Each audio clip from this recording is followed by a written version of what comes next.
Hello student, today's topic is supremacy of the constitution. The third element of the Indian federal system is the supremacy of the constitution, यानी कि जो हमारा संविधान है उसे हम सर्वोच्च मानते हैं. The supremacy of the constitution has been established under Indian unionism, यानी कि जो भारत का जो हम देखें संघात्मक व्यवस्था है उसके अंतर्गत जो संविधान है, संविधान को सर्वोच्च माना गया है. इट मीन्स सबसे ऊपर संविधान को माना गया है. उसमें जितनी भी चीज़ों का वर्णन किया गया, उसमें जितनी भी चीज़ों को, जितने भी आर्टिकल्स उसको डिस्क्राइब किया गया, उसको फॉलो करना हम सभी की ड्यूटी मानी जाती है. Both the centre and state receive their power only from the constitution. हम देखें तो जो दोनों ही तरीके की जो सरकारें हैं, चाहे से वो सेंटर गवर्नमेंट हो चाहे से स्टेट गवर्नमेंट हो, वह अपनी पावर्स, अपनी जो शक्तियां हैं वो कॉन्स्टिट्यूशन से ही प्राप्त करती हैं. इट मीन्स जो कॉन्स्टिट्यूशन है वही स्टेट और जो यूनियन गवर्नमेंट है उसको उनकी पावर प्रोवाइड कराता है. It is supreme and not the handmade of entire in centre of और ऑफ द स्टेट. मतलब जो ये जो संविधान होता है वो सबसे ज़्यादा सुप्रीम यानी कि सर्वोच्च माना जाता है, और ये हैंडमेड यानी कि जो हाथ से लिखी हुई वस्तुओं की तरह नहीं है. Of if for any reason of origin of the state dares of violent and provision to the constitution, the court of law are there to ensure and dignity of the constitution. अगर किसी भी कारणवश जो कोई state यानी कि कोई भी राज्य अगर संविधान में लिखी गई चीज़ों की का उल्लंघन करता है, उन्हें मानने से इनकार करता है, तो उसके द्वारा जो संविधान के द्वारा उसे कोर्ट ऑफ लॉ यानी कि उसके अपमान के रूप में माना जाता है. अगर किसी भी स्टेट के द्वारा संवैधानिक रूप से कार्य नहीं किया जाता है तो उसे संविधान का अपमान माना जाता है. It is uphold at all courts. इसे किसी भी कोर्ट में यानी कि किसी भी प्रकार के न्यायालय में चुनौती दी जा सकती है. अगर राज्य सरकार या जो केंद्र सरकार है संविधान के अकॉर्डिंग, संविधान यानी जो कॉन्स्टिट्यूशन है उसके अकॉर्डिंग अगर वर्क नहीं करती है तो कोई भी व्यक्ति जो किसी भी कोर्ट में जाकर इसके अगेंस्ट अपील कर सकता है. Country to American federalism only on constitution is provide for the entire revise countries. The unit neither have the right to make a separate constitution.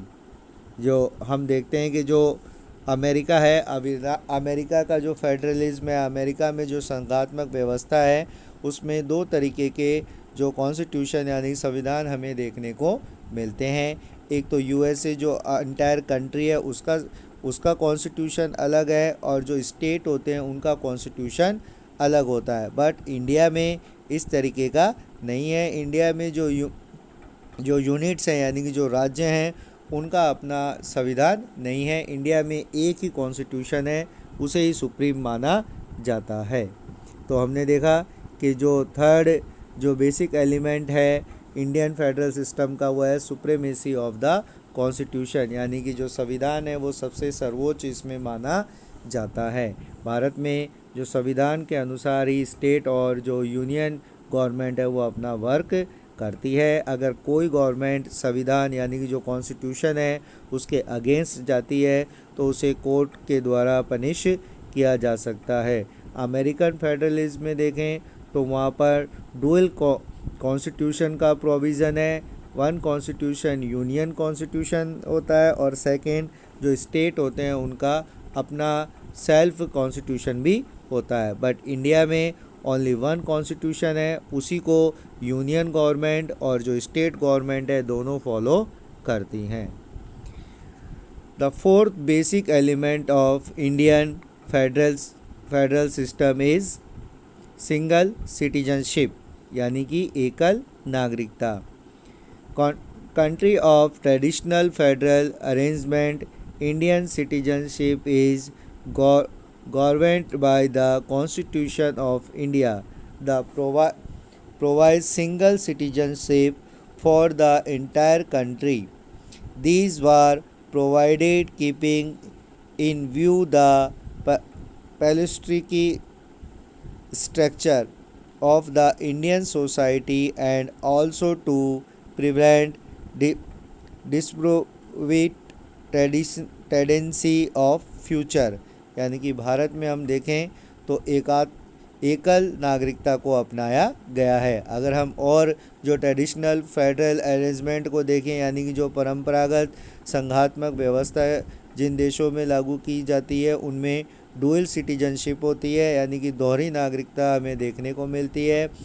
First जो यूनियन होता है उसकी सिटीजनशिप होती है और सेकंड जो स्टेट होता है उसकी सिटीजनशिप होती है। बट इंडिया में सिंगल सिटीजनशिप है, हमें यूनियन सिटीजनशिप प्रोवाइड कराई गई है बाय कॉन्स्टिट्यूशन, यानी कि जो हमारा भारतीय संविधान है उसमें सिंगल सिटीजनशिप का प्रोविज़न है। इट मीन्स जो भारत में केवल इंडियंस होने की हमें सिटीजनशिप है, अलग अलग स्टेट की किसी तरीके की कोई सिटीजनशिप हमें देखने को नहीं मिलती है। तो जो सिटीजनशिप है वो इंडिया में सिंगल सिटीजनशिप को माना जाता है।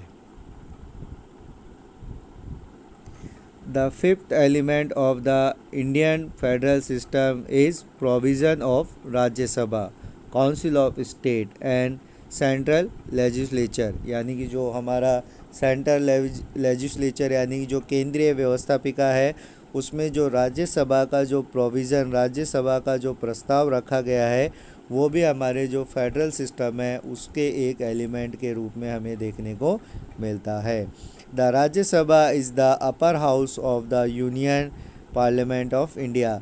जो भारतीय केंद्रीय व्यवस्थापिका है उसमें जो अपर हाउस मतलब उच्च स्तर का जो स्तरीय सभा है उसे हम राज्यसभा कहते हैं।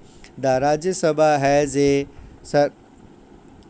Cycle role of representing the interest of the state at the centre, मतलब जो राज्यसभा है वो केंद्र में राज्यों का प्रतिनिधित्व करने की एक तरीका है जिसके अनुसार जो राज्यों को भी केंद्र में अपना स्थान मिलता है।